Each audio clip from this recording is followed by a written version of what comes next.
ఇప్పుడు చక్కగా పూజా విధానం కార్యక్రమం పూర్తి చేసుకున్నాం. నూతన సంవత్సర శుభాకాంక్షలు అందరికీ, ఉగాది శుభాకాంక్షలు.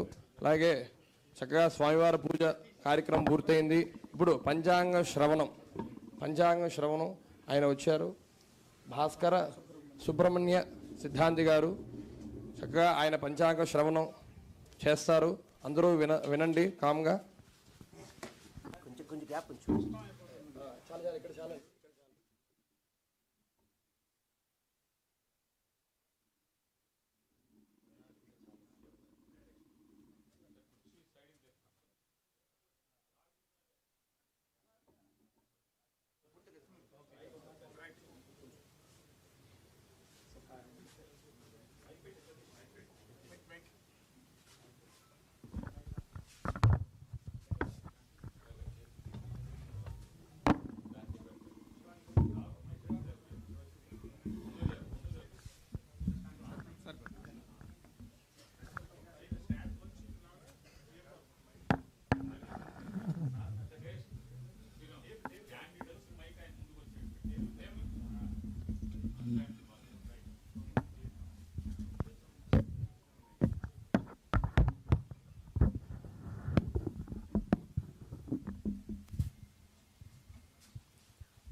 ఓం శ్రీ మహాగణాధిపతయే నమో నమః.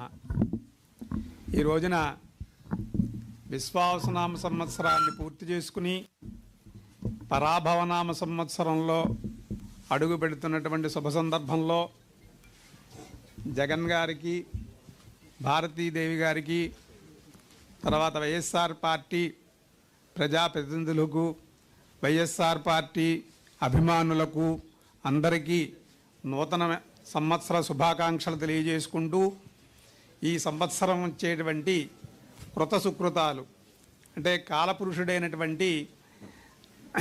కాలపురుషుడు ఒక 60 సంవత్సరాలు ప్రభావలగాయతూ క్షయ వరకు ఉన్నటువంటి 60 సంవత్సరాలను ప్రతి సంవత్సరము ఒక సంవత్సరం ఒక చొక్కా పూర్తి చేసుకుని ఇంకో చొక్కా కట్టుకున్నట్లుగా చైత్రమాసం దగ్గర నుంచి పాల్గొన మాసం వరకు ఉండేటువంటి 12 మాసాలు పూర్తి చేసుకుని ఈవేళ ఉగాది అనేటువంటి రోజున ఈ పరాభవనామ సంవత్సరంలో అడుగుపెడుతున్నటువంటి శుభ సందర్భంలో అచింత్యా వ్యక్త రూపాయ నిర్గుణాయ గుణాత్మనే సమస్త జగదాధార మూర్తయే బ్రహ్మణే నమః. ప్రతి వ్యక్తికి కూడా వారి వారి వృత్తిని అనుసరించి వారికి ఒక దైవము అనేది ఏర్పడుతూ ఉంటారు. కుమ్మరికి మట్టి ఏ రకంగా దైవమో మాకు 1, 2, 3, 4 అనేటువంటి అంకెలు ఆ రకమైనటువంటి దైవస్వరూపంగా మేము భావిస్తూ ఉంటాం. కాబట్టి ఆ కాలస్వరూపుడికి మాకు అవిచ్ఛిన్నంగా ఈ పంచాంగం నాది 400 సంవత్సరాల నుంచి జరుగుతోందండి. అంచేత అవిచ్ఛిన్నంగా కొనసాగాలని ముందుగా భగవంతుని ప్రార్థించుకుంటున్నాను. తర్వాత లంబోదరాంగ్రిద్వయమంబుజశ్రీ సర్వస్వహార్యన్వహమర్చయామః యదర్చయా బ్రహ్మముఖామరేస నిరంతరాయం సఫలీకృతార్థా. నిరంతరాయంగా ఆ లంబోదరైనటువంటి గణాధిపతి ఏ రకమైనటువంటి విఘ్నాలు మా కుటుంబానికి కలిగించకుండా ఈ పంచాంగాన్ని ముందుకు తీసుకెళ్లాలని, మీ అందరికీ ఈ విధంగా పంచాంగం శ్రవణం యొక్క ఫలితాలని మీ అందరికీ భగవంతుడు కాలస్వరూపుడు ప్రసాదించాలని ప్రార్థించుకుంటూ, అలా పంచాంగ శ్రవణం ఎందుకు వినాలయ్యా అంటే తిజేశ్చ శ్రీకళ్యాణ గుణావహం రిపుహరం దుస్వప్న దోషాపహం గంగాస్నాన ఫలం గంగాస్నాన విశేష పుణ్యఫలదం గోదాన తుల్యం రుణం. అనేకమైనటువంటి విశేషమైనటువంటి ఫలితాలు ఈ పంచాంగ శ్రవణం వినడం వల్ల. పంచాంగ శ్రవణాన్ని ఎక్కడి నుంచి ఎక్కడి దాకా వినాలి అంటే బ్రహ్మగారి సృష్టి ఏ రోజున, ఈ రోజు బ్రహ్మగారి సృష్టికి ఎన్ని రోజులు పూర్తయ్యాయి అనేటువంటి దాని దగ్గర నుంచి ప్రారంభించి చిగురు దాకా ఉండేటువంటి, అంటే ఈ సంవత్సరంలో ఉండేటువంటి ప్రకృతి వైపరీత్యాలు ఏమిటి, ఈ సంవత్సరంలో ఉండేటువంటి గోచార ఫలితాలు ఏమిటి అనేవి పూర్తయ్యే వరకు ఎవరైతే వింటారో వాళ్ళందరికీ కూడా ఈ సంవత్సరం విశేషమైనటువంటి ఫలితాలు ఏర్పడతాయి అని చెప్పేసి. అయితే దీనికి కొన్ని విధానాలు కూడా చెప్పారు.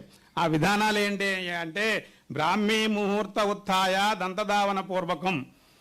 బ్రహ్మ ముహూర్తంలో విశేషంగా లేవాలని, అంటే 4:30, 5 మధ్యలో లేచి వారి వారి వర్ణానుసారం వారు శుభ్రంగా తలంటు పోసుకుని వస్త్రైరాభరణైర్దేహం అలంకృత్య తతశుచి వారు శుభ్రమైనటువంటి వస్త్రాలను ధరించి సరస్వతీదేవిని భారతీదేవిని వినాయకుణ్ణి గురువుల్ని పూజించుకుని ఎవరైతే ఈ ప్రథమయామంలో ఉగాది పచ్చడిని భక్షించి అంటే సూర్యోదయం దగ్గర నుంచి 2:30 గంటల వరకు ఉన్నటువంటి సమయంలో ఎవరైతే ప్రథమయామంలో ఈ ఉగాది పచ్చడిని భక్షించి తర్వాత పంచాంగ శ్రవణం వింటారో వారందరికీ కూడా ఇహలోకంలో వారు గతంలో చేసినటువంటి పాపాలు పోవడమే కాకుండా వచ్చే జన్మలో వచ్చే సంవత్సరం అంతా కూడా చాలా మంచి ఫలితాలు ఏర్పరుస్తుంది అని శాస్త్రవచనాలు ఉన్నాయని. భక్షితం పూర్వయామేష్య తద్వర్షం సౌఖ్యదాయకం. ఆ వర్షం అంతా కూడా వచ్చే సంవత్సరం అంతా కూడా ఈ రకంగా భక్షించి అంటే భుజించి ఉగాది పచ్చడిని భుజించి ఈ సాంగోపాంగం వత్సరస్య బ్రహ్మగారు ఆయుర్దాయం దగ్గర నుంచి చిగురు వరకు ఉండేటువంటి ఈ సంవత్సర ఫలితాలు ఎవరైతే వింటారో వారికి అనేకమైనటువంటి శుభ ఫలితాలు కలుగుతాయి అని శాస్త్రం చెప్తోందండి. అయితే మనం ఈ సంవత్సరంలో మన భారతదేశంలో ప్రధానంగా ఆంధ్రప్రదేశ్లో సౌరమానము చాంద్రమానము కలిపినటువంటి సౌర చాంద్ర సమ్మిళితమైనటువంటి చాంద్రమానాన్ని మన ఆంధ్రప్రదేశ్లో మనం ముఖ్యంగా గ్రహిస్తూ ఉంటాం. ఈ బ్రహ్మగారి యొక్క ఆయుర్దాయం చెప్పుకున్నప్పుడు అస్య బ్రహ్మణ సౌరమానేన సృష్ట్యాది గతాబ్దా 150,95,95,58,85,85,127 సంవత్సరాలు పూర్తయ్యి 127వ సంవత్సరంలో 128వ సంవత్సరంలో మనం అడుగు పెడుతున్నాం వేళ. అంతేకాకుండా వైవస్వతమనంతరంలో 27 మహాయుగాలు గతించి కలియుగంలో 51-27 పూర్తి చేసుకుని 51-28వ సంవత్సరంలో మనం అడుగు పెడుతున్నాం. అయితే ప్రభావలగాయతూ ఉన్నటువంటి సంవత్సరాలు 39 సంవత్సరాలు పూర్తయ్యేయండి. 40వ సంవత్సరంలో ఇవాళ అడుగు పెడుతున్నాం. అదేవిధంగా శాలివాహన రకంగా కూడా మనం సంవత్సర గణితాన్ని చేస్తూ ఉంటాం. ఆ రకంగా చేసినప్పుడు 1948 సంవత్సరాలు పూర్తయ్యి 1949వ సంవత్సరంలో మనం అడుగు పెడుతున్నాం. ఇది సూక్ష్మంగా గడిచినటువంటి ఇప్పటి వరకు ఉన్నటువంటి బ్రహ్మగారి యొక్క వైవస్వత మనవంతరంలో జరుగుతున్నటువంటి రోజుల యొక్క వివరాలను మనం తెలియజేసుకున్నాం. ఈవేళ మనం సహజంగా అదాస్మిన్ దేశే లోక వ్యవహారాబ్దే చాంద్రమానాబ్దో గ్రాహ్య అన్నాం. ఈ చాంద్రమానంలో దీనికి పరాభవనామ సంవత్సరము అని పేరండి. బారహస్పత్యమానంలో ఈ సంవత్సరానికి రౌద్రనామ సంవత్సరము అని పేరు. అంటే కాశీ దగ్గర నుంచి మిగిలినటువంటి అన్ని ప్రాంతాల్లోనూ వాళ్ళు బారహస్పత్యమానం కొలుస్తారు. మనం చాంద్రమానాన్ని సౌర చాంద్ర సమ్మిళితమైనటువంటి చాంద్రమానాన్ని మనం గ్రహిస్తూ ఉంటాం.